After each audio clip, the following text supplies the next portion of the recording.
கண்டுபிடிப்பாயா?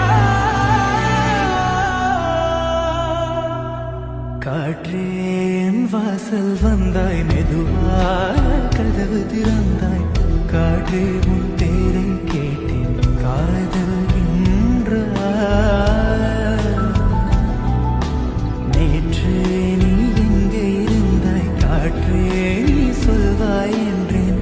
சுவாசத்தில் இருந்ததா சொல்லி செல்